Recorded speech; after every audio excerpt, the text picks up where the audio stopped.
paz do Senhor Jesus, amados e queridos irmãos, é com muita alegria e satisfação que estamos aqui para ministrar a nossa sexta aula, a nossa última aula do livro dos profetas menores, Semana passada estivemos falando sobre o livro do profeta Zacarias, o penúltimo profeta do Antigo Testamento. Hoje nós vamos concluir o livro do profeta Zacarias, falta só apenas uns 3 capítulos, 3 capítulos, e já vamos entrar no livro de Malaquias, concluindo assim o livro dos profetas menores. No decorrer deste livro nós falamos sobre os 12 profetas menores, que compõem as escrituras do Antigo Testamento, e assim estamos iniciando nossa aula, já estamos em aula já. Nós terminamos aqui, falando sobre o capítulo 11, mas continuando aqui a visão do futuro de Israel.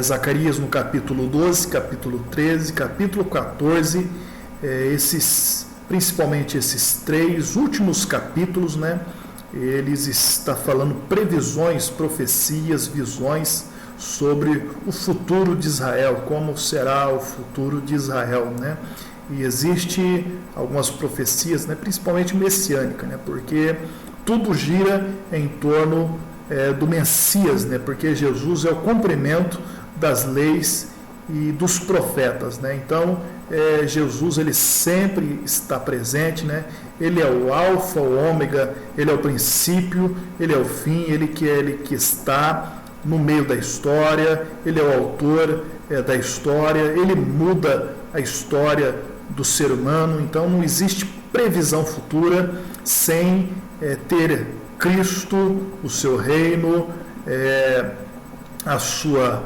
missão, a sua glorificação, presente. Então, nos primeiros 6 capítulos, ou melhor, os 6 versículos do capítulo 12, temos a luta vindoura de Judá contra todas as nações da terra.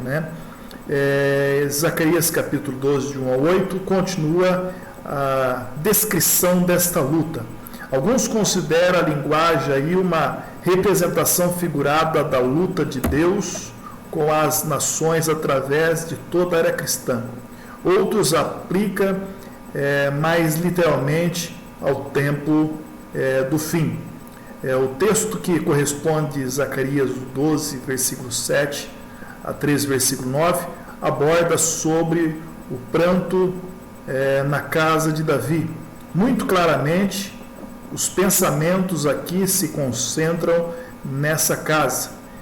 Se bem que a linguagem seja difícil, pinta-se aí com clareza uma trágica, seja qual for, a se dar na família de Davi, que ocasionará grande dor quando alguns personagens eminentes dessa família será ferido. Inclusive, Zacarias 13, versículo 7, temos a seguinte descrição, Está escrito lá: ó espada, ergue-te contra o meu pastor, contra o varão que é meu companheiro, diz o Senhor dos Exércitos. Fere o pastor e espalhar-se-ão as ovelhas, mas volverei a minha mão para os meus pequenos. Então fala ali sobre uma eminente ferida, E, inclusive nós aplicamos, claramente, nós podemos ver a pessoa de Jesus, que é o sumo pastor, que ele mesmo diz no livro de São João, eu sou um bom pastor, o bom pastor dá a vida pelas suas ovelhas, mas sabemos que o pastor foi ferido no Calvário, ferirei o pastor e as ovelhas se espalharão, ficarão dispersas, Nós vemos os discípulos dispersos, Mas na ressurreição, Jesus novamente, ele acolhe, se volta para com os seus pequenos. Então nós vemos uma profecia messiânica aí, né? Também as suas mãos transpassadas, né? Zacarias capítulo 12, no versículo 10, que diz a palavra de Deus, né? Que olharão a quem transpassaram e prantearão, né? Então uma profecia futura, aonde quando Cristo se manifestar, então o povo olhará para aquele que o transpassaram, né, e prantearão, né, pelo fato de Jesus ter sido crucificado pelos próprios judeus. E aberta uma fonte para a purificação do pecado. Zacarias capítulo 13, versículo 1, Zacarias capítulo 13, versículo 1, está escrito: naquele dia haverá uma fonte aberta para a casa de Davi e para os habitantes de Jerusalém, contra o pecado e contra a impureza, né? Então vai haver uma fonte aberta, né? E hoje na igreja nós temos essa fonte é Jesus, a fonte da vida, da água da vida, a fonte que lava, a fonte que purifica, a fonte que regenera através do Espírito Santo, né? Isto acontecerá no dia em que a casa de Davi fosse como Deus. Deus, só um membro da família de Davi o foi, né? Deus, só um membro da família de Davi o foi, a saber, Jesus Cristo, né? Inclusive, diz a profecia, seu nome será chamado de Emanuel, que quer dizer Deus conosco, né? Então, da descendente de Davi, dos membros da família de Davi, o único Deus que só houve foi Jesus, né? O verbo que se fez carne, conforme diz lá em São João, no capítulo 1. Isto identifica a pessoa aí referida como renovo, né? Semana passada, na aula passada, nós falamos sobre o renovo, né? Que é aquela árvore genealógica que é cortada, só fica o tronco, né? Mas com o passar do tempo acaba nascendo aquele broto, aquele brotinho começa a crescer naquela árvore que foi cortada, né? A árvore genealógica de Davi foi cortada, mas aquele brotinho que representa o renovo fala de Jesus Cristo, né? Que tiraria a iniquidade da terra num só dia. Então, irmãos, nos livros de Zacarias também existe bastante profecias ricas, né? Que mostra, que trata o ministério e a pessoa do Senhor Jesus, né? Inclusive, Zacarias capítulo 3, versículo 9, é uma dessas, né? Onde que diz que o Senhor tiraria a iniquidade, né, da terra num só dia, né? Como é que pode tirar a iniquidade num só dia, né? Inclusive, os irmãos quiserem estar abrindo a Bíblia lá, lendo também, Zacarias capítulo 3, versículo 9, que diz: porque eis que aqui a pedra que pus diante de Josué, sobre esta pedra única estão 7 olhos. Eis que eu esculpirei a sua escultura, diz o Senhor dos Exércitos, e tirarei a iniquidade desta terra num só dia. O único que foi capaz de tirar a iniquidade num só dia foi Jesus Cristo, né? Porque quando Jesus ele chega para ser batizado por João, ele, pelo Espírito Santo, ele reconhece que Jesus, né, seria esse Cordeiro de Deus, e ele diz: eis o Cordeiro de Deus que tira o pecado do mundo, né? E quantos dias Jesus precisou para tirar o pecado, né? Ele precisou só de um dia. E que dia foi esse? Foi no Calvário, né? Foi na sua morte na cruz, né? Foi a morte substitutiva, né? Foi a morte do Cordeiro de Deus, né? Que purifica de todo o pecado, e que num só dia ele purifica o homem do pecado. Inclusive, uma pessoa que vem a Cristo, que aceita ao Senhor Jesus como seu Salvador, né, que recebe a Cristo em sua vida, naquele mesmo instante que ele recebe a Cristo, os seus pecados são perdoados. Jesus o purifica de todo o pecado, né? Então, você vê que num só dia, Deus era capaz de mudar a vida de um ser humano, a vida de uma pessoa. Deus é capaz de fazer num só dia, né? Inclusive, se conta uma história, e essa história diz que uma certa vez estava a igreja congregando, e de repente aparece um bêbado, né, moribundo. Este bêbado, ele entra dentro da igreja, né? Quando este homem entra bêbado dentro da igreja e tal, e todo embriagado, caindo, né? E quando ele estava ali naquele culto, participando daquele culto, o que acontece? Deus, ele batiza aquele bêbado com o Espírito Santo, né? E aquela igreja não consegue entender, né? Achou que estava endemoniado, achou que aquele homem estava perturbado, não estava entendendo o que estava acontecendo com aquele homem, né? Que chegou na igreja todo bêbado, moribundo, e de repente parece que algo acontece sobrenatural na vida dele, e ele é batizado com o Espírito Santo, né? Então, aí aquele homem, acabou o culto, as pessoas foram embora, aí chegou o outro dia tinha culto novamente, né? E a igreja ali toda congregando, de repente aparece aquele homem que veio no dia anterior, chegou na igreja embriagado e recebeu os batismos com o Espírito Santo. Quando ele entra na igreja, ninguém podia acreditar.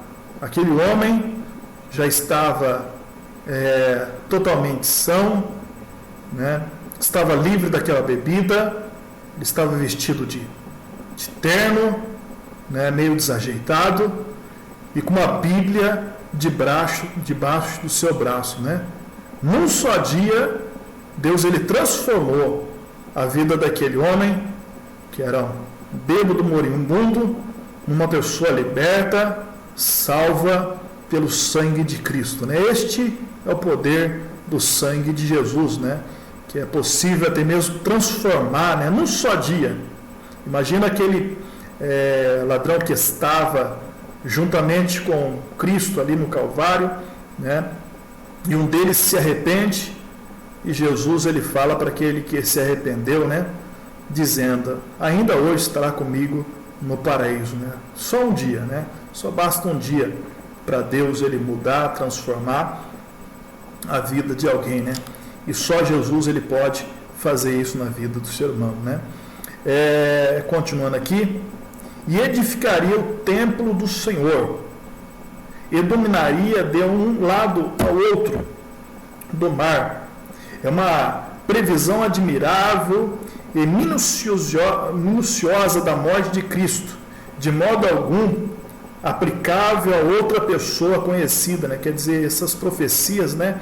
Você vê que se enquadra, se encaixa perfeitamente na pessoa do Senhor Jesus, e não existe outra pessoa na história, e nem vai haver outra pessoa na história com tamanha exatidão de cumprimento das promessas de Deus, né? Na verdade, o maior presente de Deus à humanidade foi Cristo Jesus, né? A maior dádiva, independente daquilo que nos espera no futuro, dependente daquilo que acontecer no futuro, né? Inclusive tem pessoas que têm medo do futuro. Não existe maior acontecimento do que a pessoa do Senhor Jesus, né? Assim, a morte do renovo da família de Davi seria a origem do poder de Deus contra as nações. A sua eficiência se mostraria na eventual remoção dos ídolos dos falsos profetas sobre a terra. Zacarias capítulo 13, versículo 2 ao 5. Os 2/3 de Zacarias 13, versículo 8, podem significar a maior parte da nação, que sucumbiria, né, na destruição de Jerusalém, né? Zacarias capítulo 13, no versículo 8, a palavra do Senhor, ela ela nos afirma dizendo, né? E acontecerá em toda a terra, diz o Senhor, que 2 partes serão extirpadas e expirarão, mas a terceira parte restará nela, né? Mas continua ainda no versículo 9, né? Porque no versículo 9 diz: e farei passar esta terça parte pelo fogo, e purificarei como se purifica a prata, e provarei como se prova o ouro. E ela me invocará o meu nome, e ouvirei, e direi: é meu povo. E ela me dirá: o Senhor é o nosso Deus, né? Então alguns entendem, né, com essa terça parte, fala dos judeus dispersos pelo mundo afora, o mundo inteiro, né? Então Deus, ele sempre reserva um remanescente, né? Sempre vai haver um povo remanescente fiel ao Senhor, né? E mesmo assim esse povo também vai ser provado, vai ser purificado, vai passar por aflições, né? Por angústia. Jesus, ele mesmo disse que no mundo tereis aflições, mas tende bom ânimo, porque eu venci, né? E você também vai vencer em nome do Senhor Jesus. Iremos vencer no nome do Senhor Jesus, né? Se cumpriria na nação no ano 70 depois de Cristo, o que surgiu a rejeição de Cristo. E o terço, o restante que cria, foi perseguido por causa da sua fé. Nos primeiros 3 versículos do capítulo 14, é uma referência à luta de Judá contra as nações, né? Os últimos versículos deste capítulo, ou seja, do versículo 3 a 21, aborda sobre a vitória e o reinado universal de Deus, né? Então, através de Jesus, né?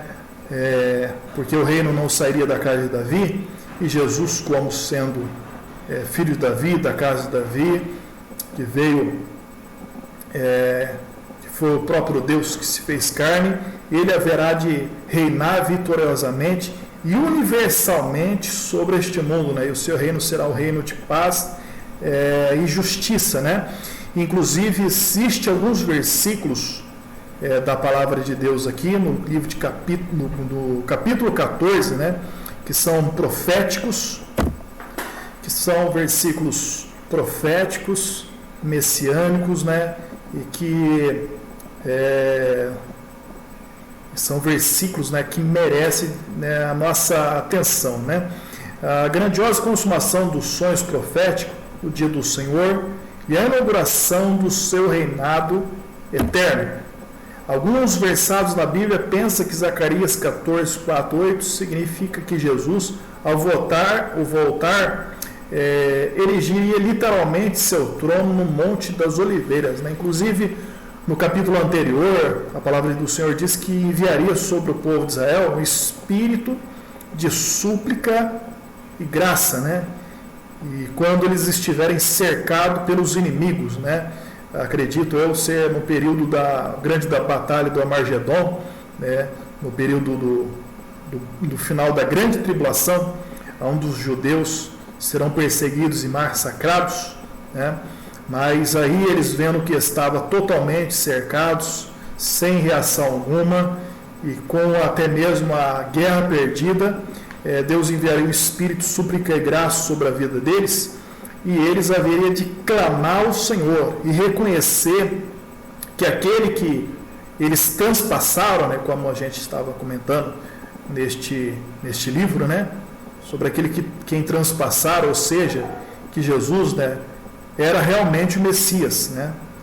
E através disso, no livro de Zacarias, no capítulo 14, no versículo 4, Jesus, ele vem com o seu exército celestial, com a sua igreja arrebatada, para intervir e salvar o povo judeu. Inclusive, os seus pés pairar sobre o Monte das Oliveiras, né? Está escrito lá, né?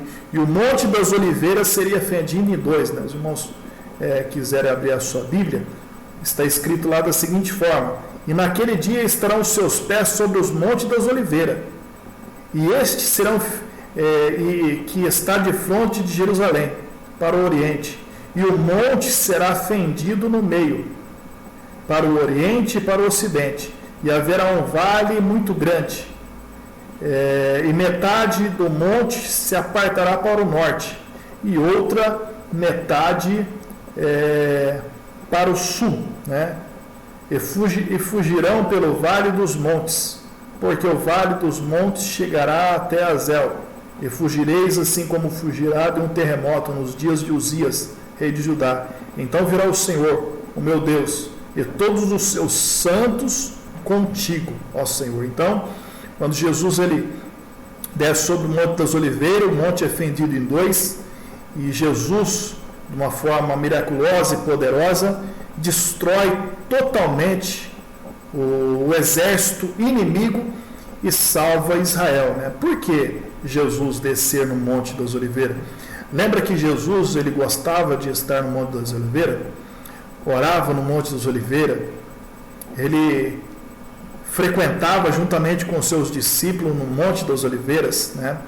Quando ele foi preso, ele estava no Monte das Oliveiras, né? Inclusive depois da sua ressurreição, Jesus ele estava no Monte das Oliveiras e começou à vista dos seus discípulos, né, voar para cima, para o céu, até que uma nuvem o cobriu. Ele estava ali no Monte das Oliveiras e aparecem dois varões que na verdade conhecidos como dois anjos, que diz aos seus discípulos, né, os discípulos de Jesus: porque vós estáis parados aí olhando para cima? Esse mesmo Jesus que viste subir, da mesma forma que subiu, haverá de descer, ou seja, sobre o Monte das Oliveiras, né? E o monte será fendido, aberto em dois, né? Porque inclusive existe profecia falando sobre um vale, né? Um vale, e esse vale não existe, mas só que depois que Jesus fendeu os Montes das Oliveiras, aí vai se tornar realmente um vale, né? Inclusive existe, né? Surgiu uma empresa hoteleira que queria fazer um empreendimento e construir um edifício ali no Monte das Oliveiras, né? Porém, eles contrataram aqueles, não sei se é geólogo, aquelas pessoas que trabalham com o solo, né? Movimento sísmico, esse tipo de coisa, e eles constataram, né, que aquele lugar lá é um lugar de alto risco e é onde que possivelmente haverá um terremoto ali, as placas tectônicas vão se abrirem ali, e aquele lugar não era um lugar ideal para se construir, né, por causa que havia uma falha sísmica ali, né? Então isso já é uma comprovação, né, científica, né, daquilo que a Bíblia já nos está dizendo anteriormente, né?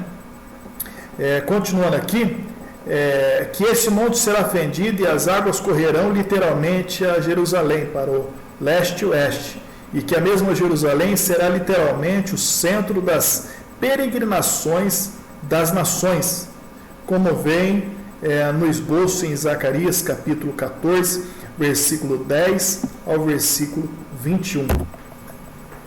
Então vale a pena os irmãos estar lendo todo este capítulo 14, que fala sobre esta luta, esta batalha do Armagedon, onde serão reunidas todas contra, né, não todas, né, mas uma grande parte do mundo se reunirá para destruir Jerusalém, destruir o povo escolhido por Deus, né, porque eles até hoje, né, são odiados por muitas nações, mas Jesus ele vai vir ali socorrer, intervir e destruir essas nações, né?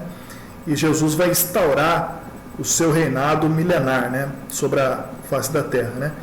E as nações que sobraram, elas vão ter que ir para Jerusalém ano em ano, oferecer sacrifício, adoração, trazer presentes ao Rei dos Reis e Senhor dos Senhores, né? Está tudo registrado ali no livro de Zacarias, no capítulo 14, que todas essas famílias, todos esses povos da terra, eles vão ter que ir lá, né, oferecer sacrifício e adorar o grande rei, né?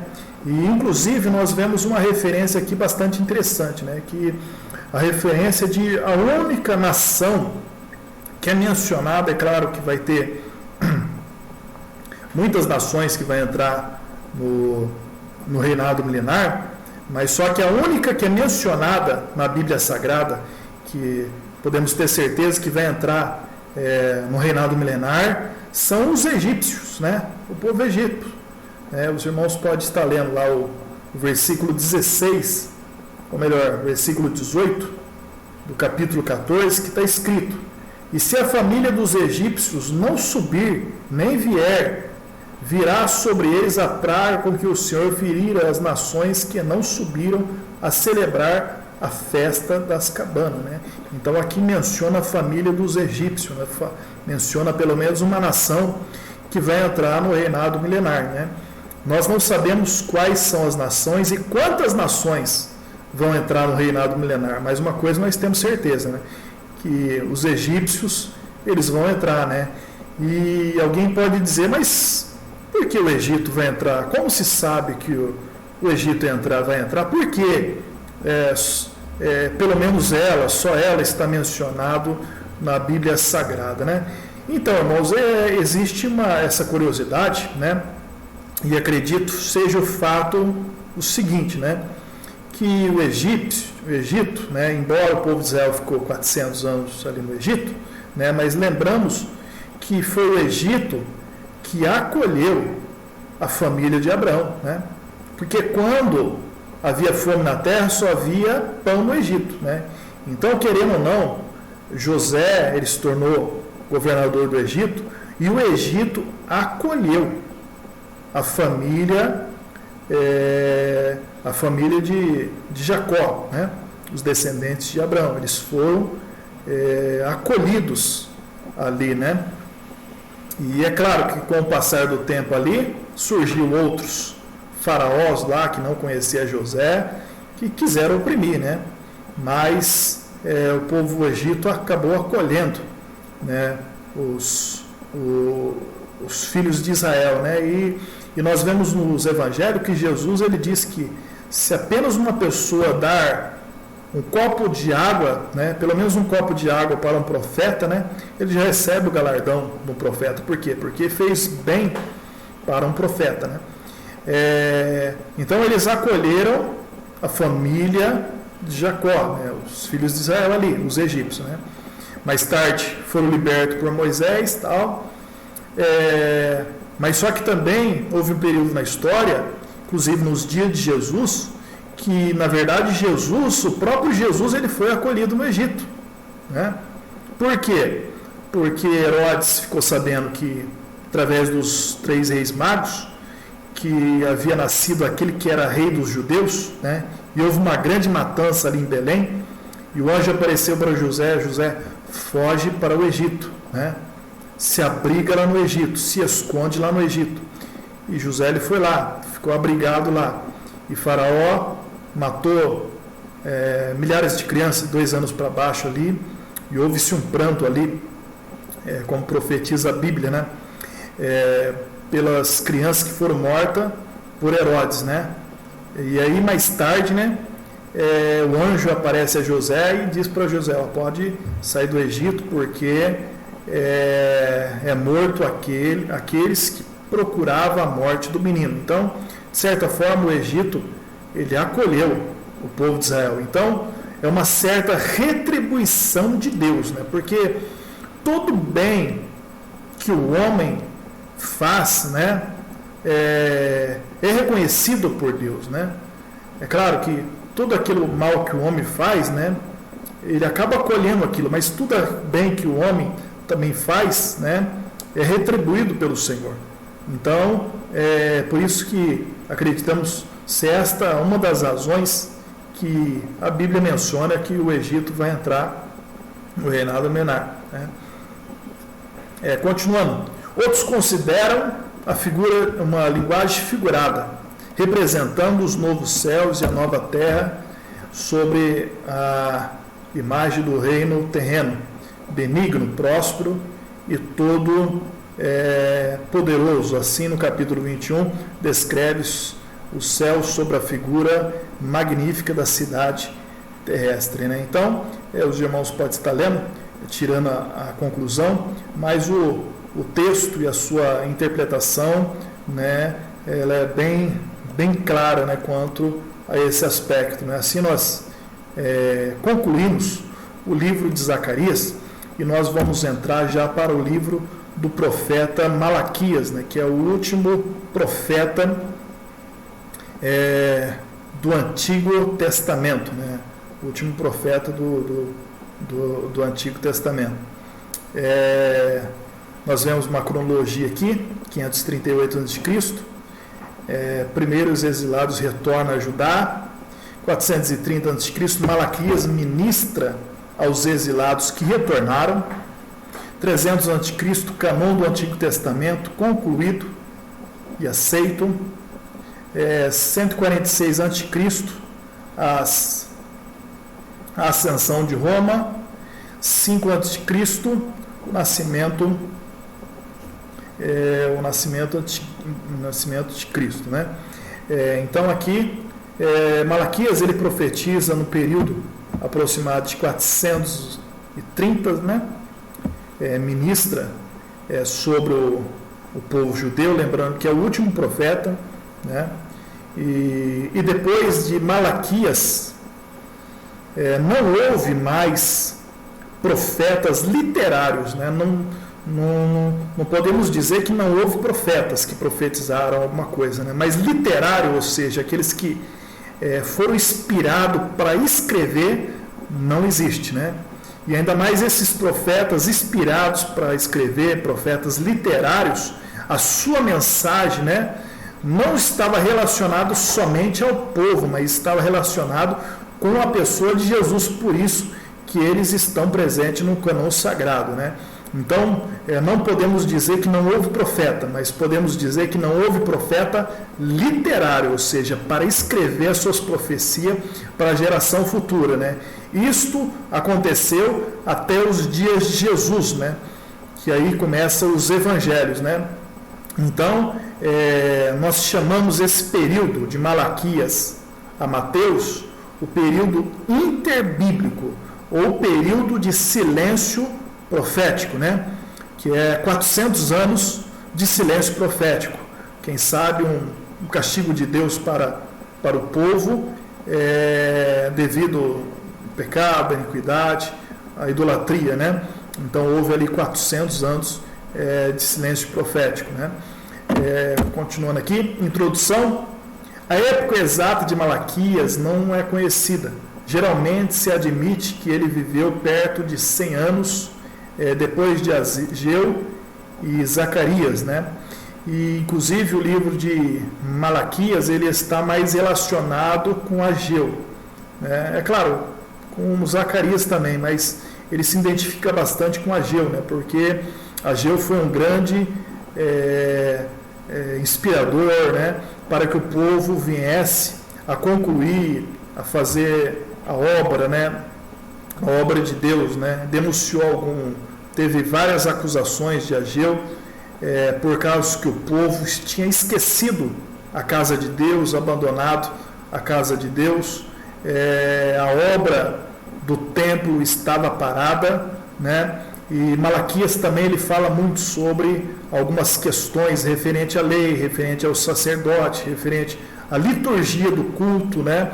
Sobre os sacerdotes, né? Os ministros fazerem a obra de Deus de qualquer jeito, de qualquer forma, relaxadamente, né? Não havia uma preocupação com o templo, com as coisas sagradas, com o culto, e é justamente isso que Malaquias ele vai abordar, né? Não havia uma preocupação em obediência à lei, nas ordenanças, né? Em todos os sentidos, principalmente referente à administração, referente ao culto, né?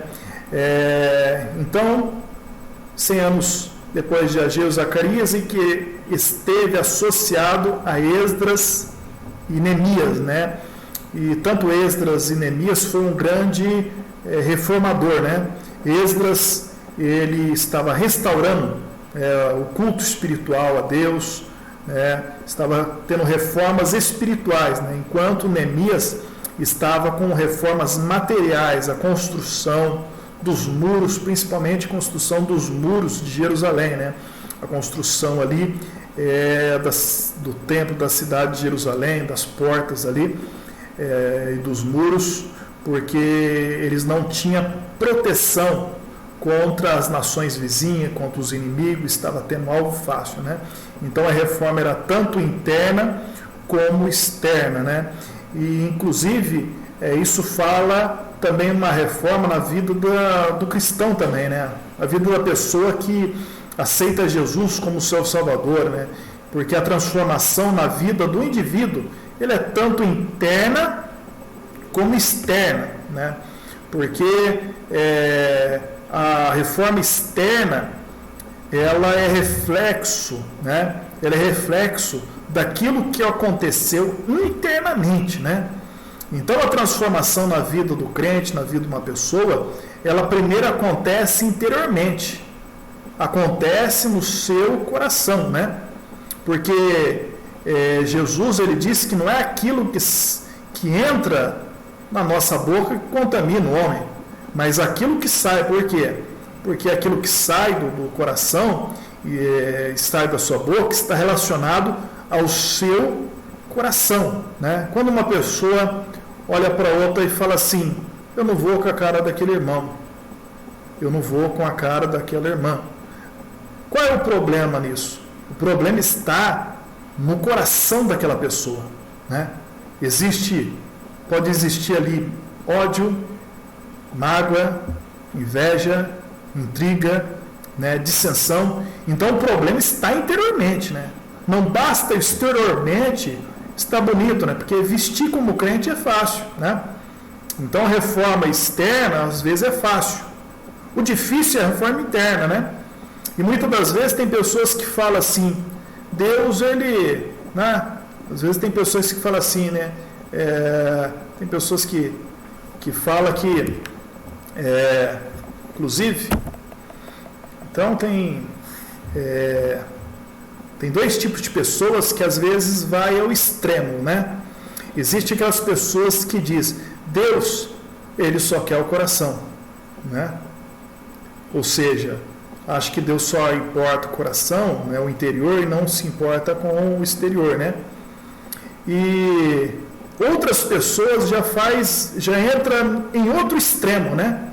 Que chega a dizer da seguinte forma: mas Deus, ele não é açougueiro, né, para querer o coração. Mas só que tanto um extremo como o outro está errado. Por quê? Porque Deus, ele quer o interior e também o exterior, né? Quando este é reflexo daquilo que está no seu interior, né? E eu afirmo, inclusive, biblicamente, né, podemos ver que Deus, ele quer o coração, sim, né? Deus, ele quer o coração. Ele quer o seu coração. Os irmãos que estão nos ouvindo, irmãs que estão nos ouvindo, quero dizer, Deus, ele quer o seu coração, né? Porque o coração é o centro das emoções, né? O centro das emoções, das motivações humanas, né? Inclusive, irmãos, pode ler a Bíblia lá, como Deus, ele quer o coração. Está lá escrito em Provérbios, capítulo 23, versículo 26, que está escrito: Filho meu, dai-me o teu coração, né? Então ele quer o seu coração. Quando Deus, depois de ter rejeitado Esaú, o primeiro rei, então Deus, ele disse para Samuel: olha, eu levantarei um rei que será segundo o meu coração. E depois, né, por várias vezes, Davi foi chamado o homem segundo o coração de Deus, né? Então, o coração de Davi era do jeito que Deus queria, né? O coração de Davi pertencia a Deus, né? Então, o nosso coração tem que pertencer ao Senhor. Deus, ele quer o nosso coração, né? É um exemplo bastante claro, né? Tenho a minha esposa, que chama Eliane, né?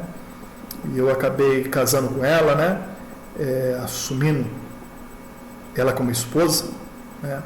Mas por quê que eu casei com a minha esposa, Eliane, assumi ela? Porque ela conquistou o meu coração, né? E acredito que ela casou comigo também porque eu conquistei o coração dela, né? Então, quer dizer, o coração dela me pertence, né? Porque eu conquistei o coração dela. Então, se o coração dela me pertence, então ela me pertence. Nós vivemos, né, com os mesmos objetivos, as mesmas aspirações, né? Por quê? Por causa que eu conquistei o coração dela, conquistou o meu coração. Da mesma forma, somos nós para com Deus, né? Se nosso coração pertence a Ele, a nossa vida gira em torno dele. Assim como o casal, né? A vida do casal gira em torno do casal, gira em torno da família. Porque eu conquistei o coração da minha esposa conquistou o meu coração, né? Então assim somos com Deus. Se Ele conquistou o nosso coração, então na verdade nós pertencemos a Ele e Ele nos pertence. Por isso que Ele disse: filho meu, dai-me o seu coração, né? Então Deus, Ele quer o coração sim, porque é o centro das emoções, né? E Jesus, Ele disse que todos os males, né, que o homem comete, procede do coração. Para concluir, olha o que Jesus ele diz em Mateus 15, versículo 19. Porque do coração do homem procede os maus pensamentos, homicídios, adultério, prostituição, furtos, falsos testemunhos, blasfêmia. Tudo isso procede do coração, né? É triste, né, até mesmo dizer que muitas das vezes a igreja de hoje mais se preocupa com a aparência, a sua roupa, com o seu cabelo, como se veste, né, do que com o coração, né, enquanto o coração, né, está cheio, né, de ódio, falta de amor, falta de perdão, que são coisas bem piores, né? Então, em nome do Senhor Jesus Cristo, né, entrega o seu coração para o Senhor e Ele vai regenerar e vai mudar a sua vida, né? Não se engane, né? Deus, Ele quer o seu coração. Prosseguindo, a palavra do Senhor diz aqui sobre as reformas, né, de Esdras e Neemias, né? Reformas interior e reforma exterior. A sua época é fixada aproximadamente 450 a 400 a.C. Um restante voltará do cativeiro em 538 a.C., sob a direção de Ageu e Zacarias, reedificando o templo em 520 e 516 a.C. 60 anos depois, ou seja, 458 a.C., Esdras vieram da Babilônia a Jerusalém para ajudar a organizar e estabelecer a nação. 13 anos mais tarde, 444 a.C., veio Neemias e reconstruiu os muros, né, a parte exterior, né, da cidade, do templo. De sorte que, no tempo de Malaquias, os judeus já tinham voltado da Babilônia faziam 100 anos, curados pelo cativeiro da idolatria, mas inclinados a negligenciar a casa de Deus, né, como observamos no livro de Ageu. Os sacerdotes tinham se tornado relaxados e degenerados. Os sacrifícios eram de qualidade inferior e negligenciavam os dízimos, né, não traziam os dízimos, e também os animais, eram animais mancos, animais cegos, né, animais defeituosos. O animal teria que ser de um ano sem defeito algum, né? Porque fala do sacrifício de Cristo que foi sem defeito. Inclusive, Deus, através do profeta Malaquias, diz para o sacerdote, né, para o povo, né? Vai lá oferecer um animal manco, um animal aleijado para o príncipe, né, para o governador do seu povo, para ver se ele vai querer. para ver se ele vai aceitar, né? Com certeza não ia querer, com certeza não ia aceitar. Então, da mesma forma, Deus estava dizendo que não estava aceitando aquele sacrifício por causa que era de qualquer jeito, né? Era sacrifício de animais mancos, animais cegos, animais, né, que tinham defeito. O povo voltar ao seu velho costume e misturar-se pelo casamento com vizinhos idólatras, né? Então, havia uma mistura de raça ali, inclusive os próprios sacerdotes, né? Inclusive os sacerdotes, principalmente, né, estava casando com mulheres de outros povos, de outras nações, né? Inclusive os sacerdotes, eles eram ministros de Deus e era para servir de exemplo para o povo, né? Mas que exemplo ele estava dando? Casando com mulheres estranhas, né? Que não era do povo de Israel. Inclusive, a respeito do casamento para os sacerdotes era mais rígido ainda. Por quê? Porque os sacerdotes eles só poderiam casar com filhas da tribo de Levi. Não sabia disso aí? Então, lá na lei, lá, a respeito do sacerdote, o sacerdote só podia casar com as filhas da tribo de Levi, né? Não podia casar nem com uma mulher que fosse, né, de outra tribo, fosse da tribo de Judá, Isacar, Rubem. Não, tinha que ser da tribo de Levi, né? Mas, no entanto, eles estavam casando com mulheres que eram de outras nações. Era pior ainda do que casar com mulher, né, que não fosse da tribo fosse de outra tribo de Israel, né? Assim que os judeus favorecidos pelo Senhor acima de todas as nações, né? Então, inclusive, falando ainda, né, sobre casamento, é claro que o nosso foco aqui, nosso estudo não é hoje, né? Então é importante a gente observar isso. Por quê?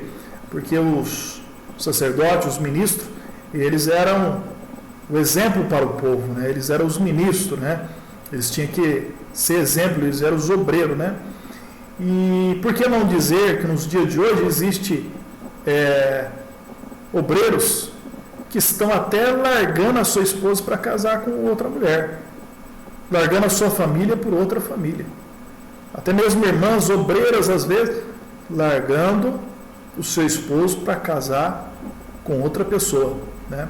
Isso é pior ainda do que casar com uma pessoa que seja ímpio, né? Porque na verdade a Bíblia fala que nós não podemos nos prender a julgo desigual, né? Então você que é jovem, você que é crente, você tem que casar com uma que seja da mesma fé. Por quê? Porque senão você vai ter problema lá na frente, né?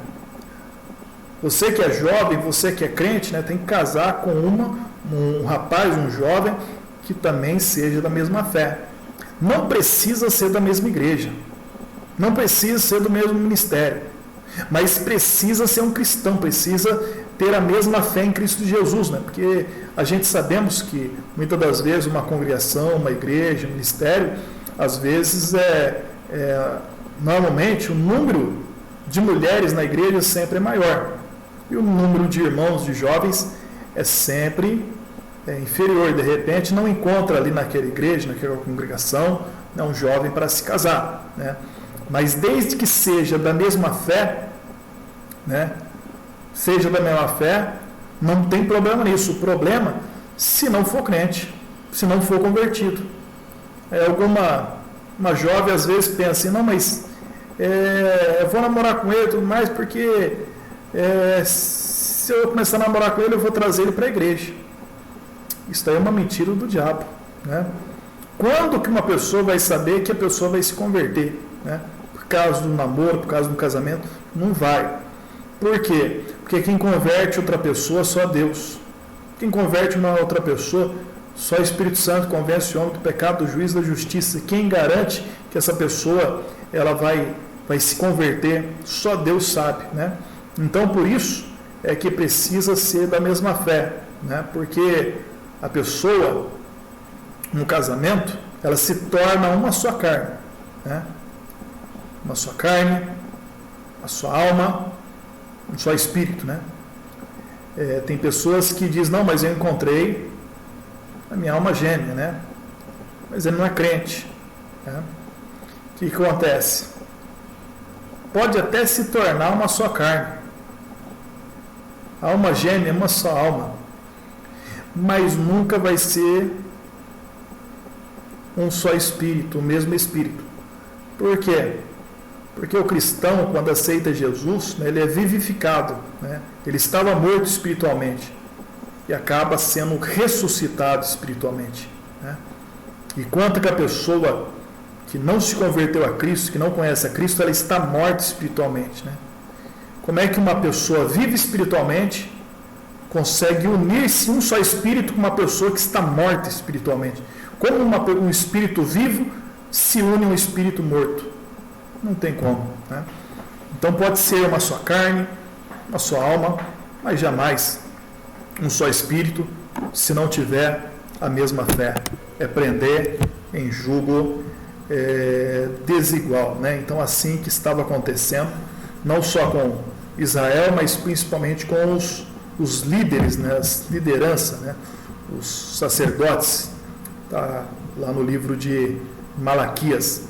Assim é que os judeus, favorecidos pelo Senhor acima de todas as nações, desanimados pela sua fraqueza, apegaram aos seus pecados, estavam tranquilos, num estado de liturgia mental, aguardando a vinda do Messias prometido. Malaquias assegurou-lhe que o Messias viria num tempo marcado, mas isso significaria juízo para pessoas da espécie deles. Capítulo 1. Desdém pelos sacrifícios. Né? Então, eles não estavam levando a sério o sacrifício. Versículo 2 e 3, citado em Romanos 9 e 10, uma referência à escolha que Deus fez a Jacó ao invés de Esaú. Né? Então, aqui Deus está falando que Jacó foi privilegiado. Né? Foi privilegiado. Uma nação acima e superior à nação do seu irmão Esaú, né? Que está escrito lá, né?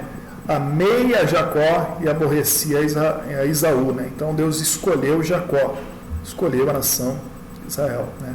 Malaquias emprega a linguagem com referência às duas nações que surgiam de Jacó e Esaú, os israelitas e os adomitas. Ambas foram destruídas pelos babilônicos, mas Israel foram restaurado. Mas Edom era ainda mais desolação. Prova do amor de Deus para com Israel. Né? Israel foi restaurado e Esaú foi destruído. Né? A oferta que fazia de animais enfermos e defeituosos, os quais eles não ousariam oferecer ao seu governador, era uma realidade, um insulto a Deus. Reprovando tal atitude, Malaquias encara o dia em que Deus, a quem sua própria nação desprezava, dessa forma, tornar-se-á o Deus amado de toda a terra. Né? Então Deus estava dizendo, né, se vocês, que são a nação escolhida, o povo, né, privilegiado, não estão me honrando, né, não estão me amando como deve amar, mas eu serei o Deus amado sobre toda a terra, né? Não somente a Israel, mas todas as nações. Né? Por isso que Jesus diz, ide pregais o Evangelho a todas as nações. Né? Quem crê e foi batizado será salvo, quem não crê será condenado. Né? Então, onde esse Evangelho chegou e recebeu, através da pessoa de Jesus, né? Deus ele é amado na terra inteira. Né? Capítulo 2, casamentos com pagões. Né? Nós demos uma pincelada falando sobre isso. Os sacerdotes, designados por Deus para ensinar e guiar o povo na retidão, eram responsáveis por aquela situação deplorável. Rebaixaram-se tanto que se tornaram tão mercenários e corruptos que o termo sacerdote ficou sendo alvo de desprezo entre o povo. Né? Então, inclusive nos dias de Jesus, os sacerdotes eram conhecidos como fariseus, né? E os fariseus, que era a principal religião, o seu próprio nome, que era fariseu, né? Os fariseus, que era a principal religião respeitada, se tornou um nome que representava a hipocrisia, vergonha e falsa religião, né? Você vê que ponto chegou, né? Ideias livianas acerca do casamento. Os judeus divorciavam-se de sua esposa para se casarem com mulheres pagãs, né? Ainda que não fosse pagão, irmãos, ainda que não fosse pagão, né? Deus, ele diz na sua palavra, inclusive no livro de Malaquias mesmo, inclusive no próprio livro de Malaquias, capítulo 2, versículo 16, aonde que Deus, ele abomina o repúdio, né, o divórcio, né? E que na linguagem para nós, o que significa abominar, né? É o mesmo que Deus dizer que Deus, ele se enoja, né, do divórcio, né? Inclusive, nós vemos, inclusive, no meio evangélico, infelizmente, né, no meio evangélico, muitas pessoas, né, se divorciando e casando novamente, casando com outras pessoas, né, sofrendo prejuízos na família, né? Na verdade, isso é um ataque do inimigo sobre as famílias, né? E era o mesmo que estava acontecendo com o povo de Israel, né? Será que não é a mesma coisa que está acontecendo com as pessoas, com a igreja nos dias de hoje, né? Quantas pessoas, né, têm até mesmo abandonado, largado seu esposo, sua esposa para casar com outros, né? Então era pecado duplicado, desastroso para a criação adequada dos filhos e a manutenção do culto nacional a Deus. O ceticismo estava na raiz dessa indiferença religiosa e baixa moralidade. Observando que as nações ímpias eram as mais prósperas, o povo comumente dizia que aproveita servir a Deus. Outro trecho impactante da palavra de Deus é esse, né? Que o povo judeu chegou a dizer que aproveita servir a Deus, né? O povo judeu chegou a dizer que era inútil servir a Deus, que aproveita servir a Deus, né? No versículo 13, Deus, ele diz: as vossas palavras foram agressivas para mim, diz o Senhor dos Exércitos. Aí o povo diz, né, o que temos falado, né? E o povo falava isso, né? Que inútil era servir ao Senhor, falava uns para com os outros, né? Existem pessoas que até hoje, né, acham que é inútil servir a Deus, né? E quantos crentes até mesmo têm se desviado da fé, por muitas das vezes vir a Cristo, né, só em busca de prosperidade, busca de riqueza, busca de uma vida melhor, busca de uma vida confortável, né? Muitas das vezes falsos profetas, né, dizem até mesmo: não, vem para a igreja, seus problemas serão resolvidos, vai dar tudo certo na sua vida, né? Mas quando de repente vem para Cristo e vê que tem uma cruz para carregar, que tem espinhos, que tem uma porta estreita, acaba abandonando a Cristo, abandonando o Evangelho, achando que é inútil servir a Deus, né? E o povo judeu pensava desta forma, né? Será que quantos também não pensava desta forma, né? Mas justamente neste capítulo, no versículo 18 do capítulo 3, que nós vemos um versículo bastante conhecido como nós cristãos, que diz a palavra, né? E vereis outra vez a diferença daqueles que servem ao Senhor e aqueles que não servem, a diferença entre o justo e entre o ímpio, né? E no versículo 17 o Senhor diz, né, que o justo, aqueles que confiam nele, aqueles que esperam nele, seria seu particular tesouro, né? O Senhor haveria de poupar como o homem poupa o seu filho que o serve, né? Então, na ira vindoura, na ira futura, onde Deus derramará a sua ira sobre a humanidade, né, com certeza, né, somente o povo de Deus, aqueles que permanecer fiéis, aqueles que guardar a sua palavra, vão ser poupados, né, de tudo isso, né? Inclusive no capítulo 3 nós vemos sobre isso. No capítulo 3 também tem uns versículos bastante conhecidos da palavra de Deus, versículo 10, onde diz a palavra: trazei todos os dízimos da casa tesouro, para que haja mantimento em minha casa, depois façai prova de mim, diz o Senhor, se não abrirei a janela do céu e derramarei uma bênção tal que dela advenha a maior abastança, né? Uma promessa sobre os dizimistas, né?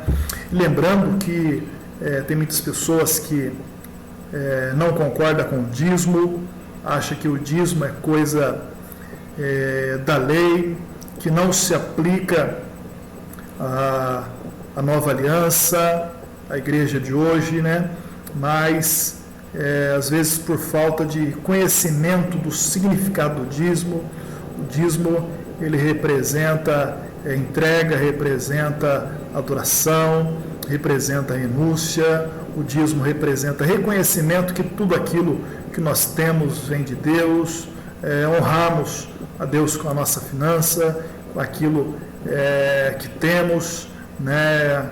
O dízimo representa gratidão, manutenção à obra do Senhor. E devemos lembrar também que para aqueles que acham que o dízimo só é coisa da lei, que era do tempo da lei, nós vemos que Abraão, ele deu dízimo a Melquisedeque, e Abraão foi antes da lei, né? Abraão antes de Moisés, antes de Levi, antes que tivesse a lei, Abraão deu o dízimo, diz a palavra. Também a Bíblia fala que Jacó, ele fez um voto com o Senhor, quando fugia do seu irmão Esaú, que quando voltasse, se Deus abençoasse ele ia dar o dízimo de tudo aquilo que ele possuía, né? Então, o dízimo ele é antes da lei, né? Mas ele foi regulamentado também na lei de Moisés. Nós vemos uma regulamentação do dízimo, e também foi confirmada também entre os profetas, e até mesmo, principalmente por Malaquias, né? Foi ratificado, confirmado pelos profetas, e também foi ratificado pelo Senhor Jesus. O dízimo ele foi ratificado no Novo Testamento. Jesus ele diz em Mateus, no capítulo 23, no versículo 23: ai de vós, escribas e fariseus hipócritas, porque dais o dízimo da hortelã, do endro, do cominho, ou seja, até das hortaliças, até dos temperos, os judeus ele davam o dízimo, né? Os fariseus davam o dízimo. E tendes omitido, né? Quer dizer, eles davam o dízimo, mas omitia. E tendes omitido o que há de mais importante na lei, a saber, a justiça, a misericórdia e a fé. Devais fazer essas coisas, porém, sem omitir aquelas, né? O que Jesus ele diz aqui, né? Jesus ele estava criticando, né, censurando os fariseus por dar o dízimo até dos temperos, né? Levar tanto a sério o dízimo, né? Ser tamanho rigoroso com o dízimo, e esquecia da misericórdia, da justiça e da fé, né? Que era o mais importante, né? O dízimo não é mais importante, é necessário, mas não é mais importante. Mais importante é a justiça, a misericórdia e da fé. Aí Jesus diz: devai fazer isso. O quê? Justiça, misericórdia e fé. Sem, porém, omitir aquelas, ou seja, sem deixar de fazer. Que era o quê? Que era o dízimo. Então Jesus estava retificando sobre o dízimo, né? Porque não adianta também a pessoa dizimar, ofertar e, na verdade, não praticar justiça, nem misericórdia, nem a fé, né? O mais importante, justiça, misericórdia da fé, né?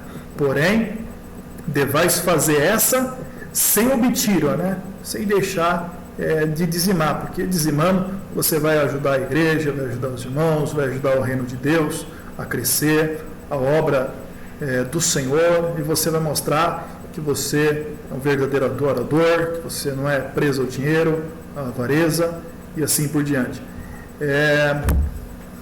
Então, concluindo o capítulo 3, do 1 ao 6, o dia vindouro do Senhor.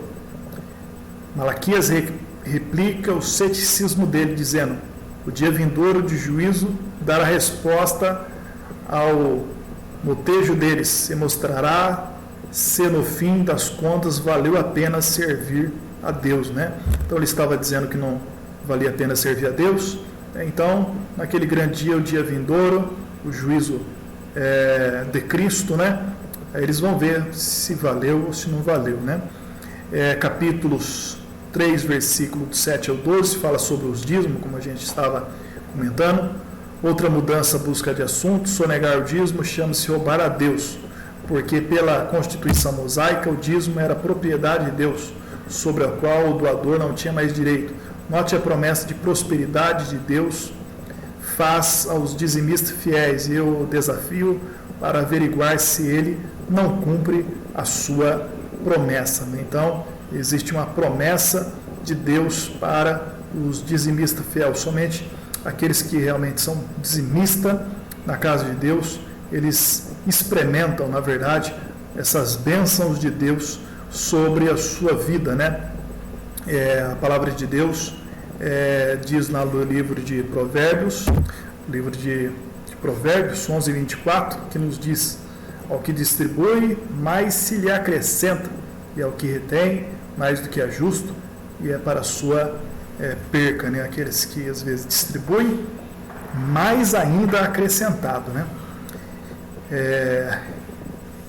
Continuando aqui, qual deve ser o procedimento correto ao dizimar? O dízimo deve ser uma prática de todo adorador sincero, pois já observamos que a prática do dízimo independe da força da lei. É uma aliança prática entre Deus e o crente, ou seja, o dízimo é o elemento que faz parte da comunhão do crente com o seu Senhor. Portanto, analisaremos qual deve ser o procedimento correto ao dizimarmos.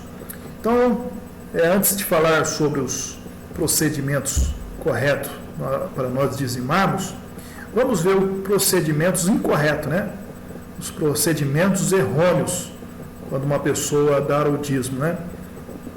Não deve dar o dízimo por uma mera formalidade, né? Que era o caso que estava acontecendo dos fariseus, né? Que davam o dízimo por uma mera obrigação, mera formalidade. Na verdade, não é uma obrigação, né? Na verdade, é um dever de todo crente. Não devemos dizimar desprezando as coisas mais importantes, né? Mateus 23, 23, né? Então, o mais importante é a justiça, a misericórdia e a fé, né? Não adianta dizimarmos e esquecermos das mais importantes. Não devemos dizimar com interesses próprios, visando tão somente as coisas materiais, né?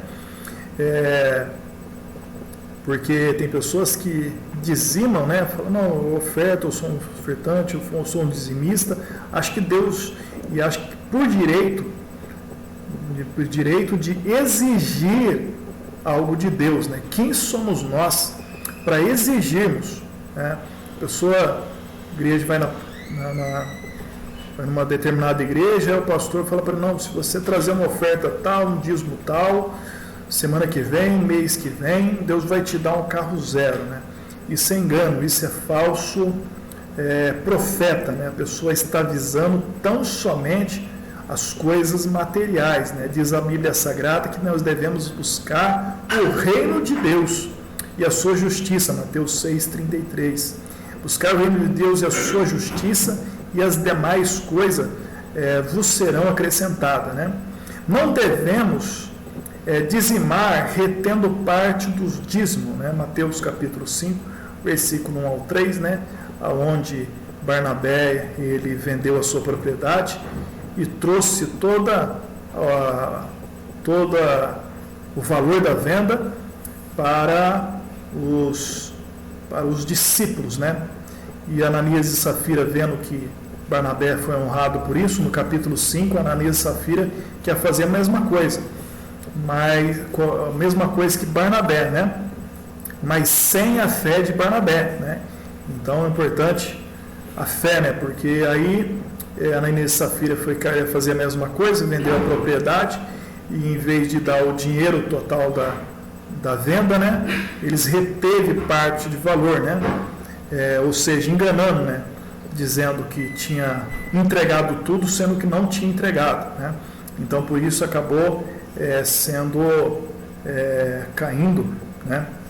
Acabou caindo morto, tanto Ananias como Safira, né? Então, são alguns procedimentos errôneos que às vezes a pessoa ela faz, né? Agora, quais são os procedimentos corretos, né? Devemos dizimar honrando ao Senhor, né? No livro de Provérbios está escrito, né? Honra o Senhor com a sua fazenda e os seus celeiros se encherão, né? Então, devemos fazer honrando ao Senhor. Devemos dizimar como mordomos dos bens de Deus, né? O que é mordomo? Mordomo é aquele que cuida de algo que não é dele, né? Então, nesse mundo, nessa terra, nós somos mordomos de Deus. Por quê? Porque nada daquilo que temos é nosso, né? Tudo aquilo que temos foi Deus que nos deu, e nós devemos sermos mordomo, ou seja, cuidar. Mordomo é aquele que cuida, né?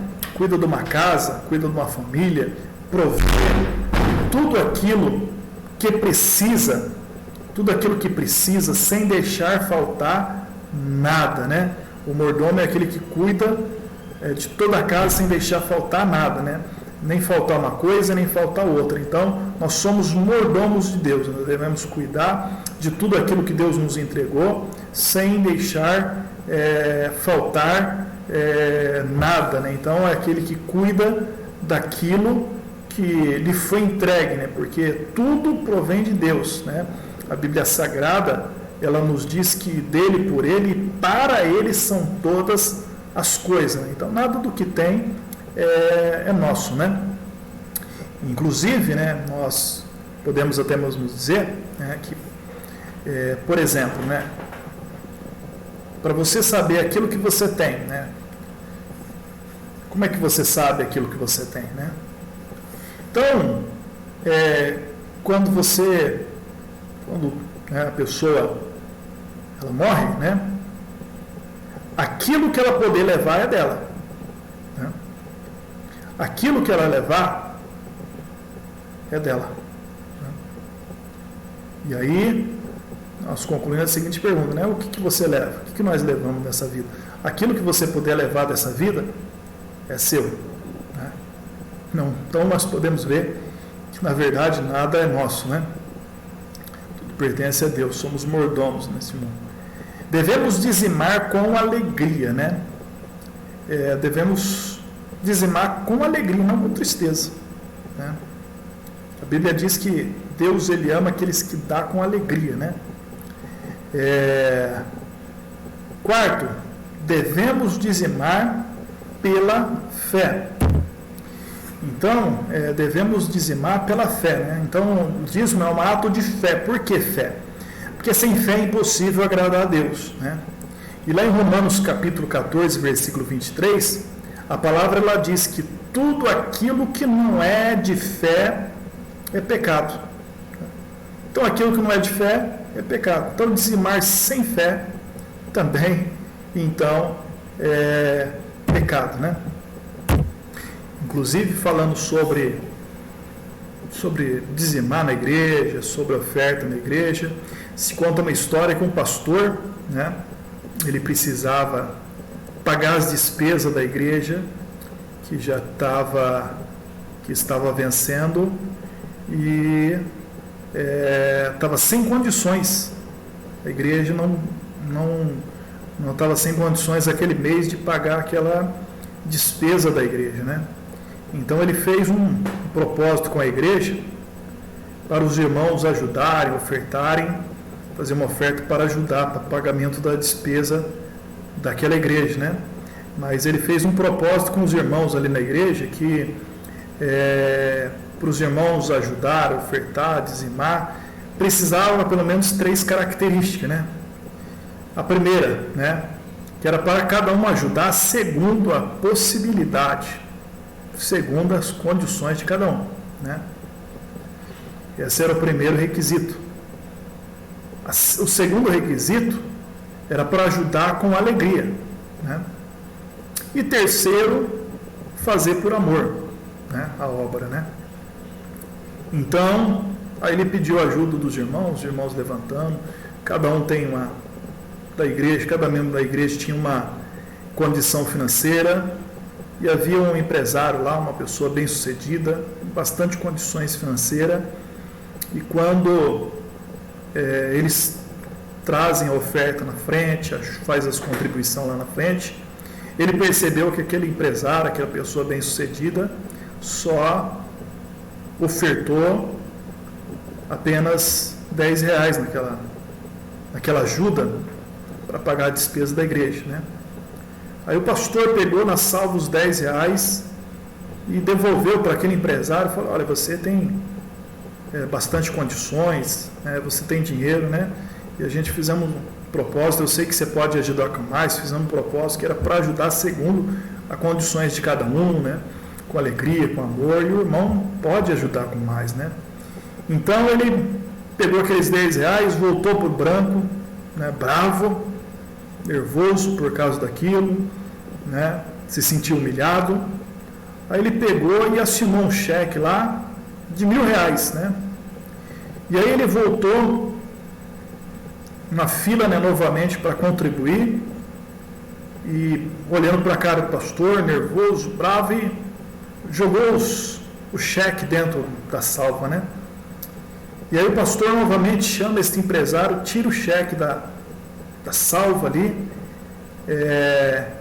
e devolve para aquele empresário e diz: olha, eu falei que era para ajudar segundo as condições de cada um, mas também era para ajudar com alegria e com amor. Então você pode pegar o seu cheque e voltar a sentar no banco, né? Aí ele voltou, sentou no banco, e ele sentado no banco, ele começou a ficar pensativo, arrependido, com remorso. Aí ele pegou o cheque novamente, voltou para a fila, pediu perdão para o pastor, né, disse que estava arrependido, chorando, e colocou os R$1.000 na salva, o cheque na salva, né, de R$1.000, né?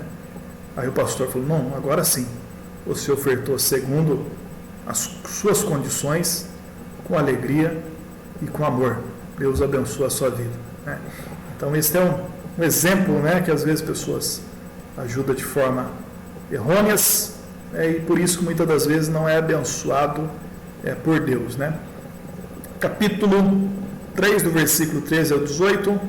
Outra vez o ceticismo natural. Os judeus não criam na promessa divina concernente aos dízimos, achava que o dinheiro e o esforço oferecido a Deus eram perdidos. Resposta de Malaquias: esperem e vejam, né?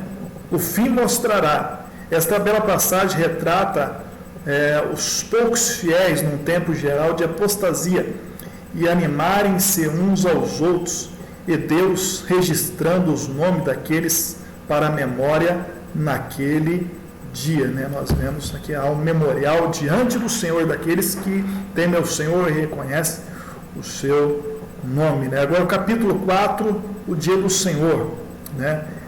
4 vezes Malaquias olha à frente para o dia do Senhor e clama-lhe o dia, né? Parece significar toda a era cristã, com especial aplicação ao tempo do fim. Temos a demonstração final do Antigo Testamento: lembrai-vos da lei de Moisés. Seu último vaticínio, Elias introduzirá o dia do Senhor. Malaquias 4:5. Ele o fez 400 anos mais tarde, na pessoa de João Batista, né? João Batista, que deu ênfase à segunda fase do juízo. A última virtude mencionada, o amor de pais para com os filhos, inclusive, como vem citando em Lucas 1,17, e as considerações pelos ideais dos antepassados.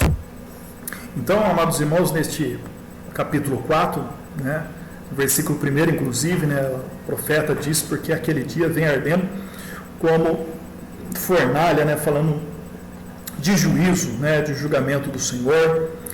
Falou para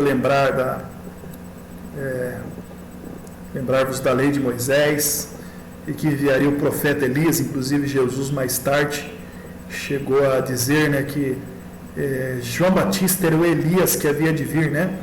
É claro que são pessoas diferentes, mas João Batista ele veio na virtude, né? Na virtude e no poder do profeta Elias, né? Para converter os corações, né? Inclusive o profeta Elias, nos seus dias, né, de grande apostasia, ele destruiu os profetas de Baal e fez o povo de Israel confessar que só o Senhor é Deus, né? Então, na verdade, João Batista ele veio converter também os corações, né? Veio abrir caminho para Cristo, para os Messias, né? Para que o Senhor não viesse e ferisse a terra com maldição. Inclusive, a última palavra do Antigo Testamento é a palavra maldição, né? O apóstolo Paulo mais tarde diz que aqueles que estão debaixo da lei estão debaixo da maldição. Por quê? Porque na lei está escrito: maldito o homem que não cumprir todas essas palavras da lei, né? E aí eu pergunto: que homem cumpriu todas as palavras da lei? Ninguém. Às vezes as pessoas olham, né, para os 10 mandamentos, acham que a lei é os 10 mandamentos, né? Mas a lei é muito mais que isso, né? Está relacionado àquilo que eu estava falando com os irmãos, né, sobre o coração, né, que é o centro das motivações humanas, né, o centro das emoções humanas, né, das realizações humanas. Tudo que o homem tiver que fazer, passa pelo coração dele para fazer, né? A Bíblia Sagrada, ela tem mais de 300 mandamentos e ordenanças, né? São muito mais do que apenas 10, né? Então, ninguém conseguiu cumprir a lei. O único que conseguiu cumprir a lei foi Jesus, né? Sem pecado, sem defeito. Ele que conseguiu cumprir a lei. Por isso que a lei não pode salvar ninguém, ela só aponta o pecado, né? O único que pode salvar é Cristo, né? Então, o Antigo Testamento termina com a palavra maldição, né? Mas glória ao Senhor Jesus, que no Novo Testamento, no livro de Apocalipse, né, no último versículo do livro de Apocalipse, não sei se os irmãos, talvez, quem sabe, já chegou a ver esta curiosidade bíblica, aonde no último versículo da palavra de Deus, no livro de Apocalipse, Apocalipse capítulo 22, no versículo 21, está escrita a palavra de Deus, né? A graça do Senhor Jesus Cristo seja sobre todos vós. Amém. Glória a Deus por isso. Então, o Antigo Testamento termina com maldição, mas o Novo Testamento termina com a graça de Deus que seja sobre todos vós, né? Sob a reverenda palavra, maldição significa que a condição do gênero humano seria desesperadora se o Senhor não viesse, né? E assim termina o Antigo Testamento. Passaram-se 400 anos. Então veio o Messias, para cuja origem a nação judaica viera luz. Como durante séculos rejeitaram os profetas de Deus, assim o Messias chegou e rejeitaram também, né? Então o povo judeu já tem um histórico de rejeição, né? Rejeitou os profetas do passado, rejeitou Jeremias, rejeitou Isaías, rejeitou os outros demais profetas, mataram alguns, né? Rejeitou Elias, profeta Elias, né? Murmuraram contra Moisés, 40 anos no deserto, rejeitaram os profetas e, por fim, rejeitou a Cristo, né? O que acarretou várias consequências, né? Desde então, os judeus têm estado sem lar, vagueando pela face da terra. Tragédia e milagre dos séculos, né? Então, a nação de Israel é tanto uma tragédia, né? Tragédia por quê? Por causa dos juízos que sucederam sobre as nações, os cativeiros da Babilônia, destruição do povo, do templo, da cidade, ser disperso, né? Na nossa era, mais de 6 milhões de judeus morreram no Holocausto. Existem judeus dispersos pelo mundo, né? No período 70, nós vamos ver uma cronologia aqui, mas nós vamos ver que no ano 70 depois de Cristo, né? imperador Tito destruiu a cidade, o povo foi disperso, houve muitas mortes. Então, por várias vezes a nação quase foi eliminada da face da terra. Então, é uma tragédia, né? Mas também é um milagre, porque todas as vezes Deus restaurou a nação, Deus trouxe o povo na sua terra. Inclusive, Israel está florescendo e quase dando fruto, né? Muitos judeus, nesse período que estamos vivendo, estão voltando para a sua pátria. Tribos dispersas, inclusive na África, né? Havia uma tribo de judeus na África que foi repatriado, né? Que mantinha as culturas, né? E foi reconhecida. Então, os judeus têm voltado para a sua pátria. Os judeus têm se destacado como um dos povos prósperos, né? Inclusive, grandes judeus, né? Pelo mundo aí são pessoas prósperas. A nação de Israel tem sido próspera, tem prosperado. O povo de Israel, eles retêm a maior tecnologia, né? Então, nós vemos que é tudo promessa de Deus para o povo de Israel, e quando isso acontecesse, era porque o fim estava próximo também, porque a prosperidade do povo de Israel, o repatriamento do povo de Israel, também é um sinal da vinda do Senhor Jesus, né? E aqui nós vamos ver eventos importantes entre os testamentos, né? Entre o Novo e o Novo e o Velho Testamento, né? Que é o período interbíblico ou de silêncio profético, né? Quais são os eventos, né? 334, Alexandre o Grande cruza o estreito de Dardanelos, né? Alexandre, 331, Alexandre o Grande derrota os persas. 323, Alexandre o Grande morre aos 32 anos na Babilônia, né? Então, ele morreu ainda jovem, né? E os seus 4 generais, eles assumem 4 impérios, né? 250, a tradução da Septuaginta, uma das traduções mais importantes, né? A Bíblia que nós temos hoje, o Antigo Testamento, ela vem dessa tradução da Septuaginta. 214 a.C. começa a construção da Grande Muralha da China, né? A Muralha da China começou em 214, onde muitas pessoas morreram ali, né? Muitos escravos. 175, a literatura apócrifa é concluída, né? Apócrifos são livros que não são inspirados, né? Não faz parte do cânon sagrado. Em 169 a.C., Epifânio profana o templo em 15 de dezembro, né? Ele na verdade, ele chega a sacrificar uma porca em cima do altar do Senhor, né? Que inclusive nas profecias de Daniel é apontado também, né? Alguma das etapas, né? Dessa profecia sobre a abominação da desolação, né? Por causa que ali ele matou muitos judeus e profanou o templo, né? Em 166, a revolta dos Macabeus, né? Uma família de sacerdotes que defende o povo judeu. Em 165, a purificação do templo, em 25 de dezembro. Em 146, a destruição de Cartago por Roma. 63, Pompeu conquista Jerusalém. Pompeu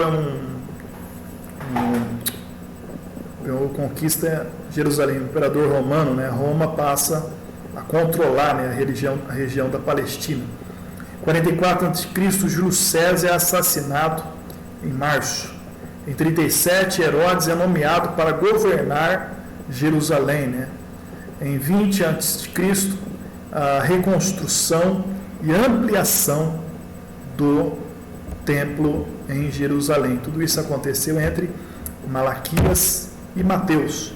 Assim nós estamos concluindo não somente mais uma lição, mas mais um livro, pela graça de Deus, que é o livro dos profetas menores, né? Espero que os irmãos tenham sido ricamente abençoados através deste estudo, né? Que Deus Senhor venha conceder graça, entendimento e abra as janelas do céu sobre a vida dos irmãos. Assim nós concluímos a nossa lição recitando a nossa divisa no 3. 1, 2, 3. Dá instrução ao sábio e ele se fará mais sábio. Ensine o justo e ele crescerá em entendimento. Provérbios 9:9. Que Deus abençoe a todos os irmãos, no nome de Jesus.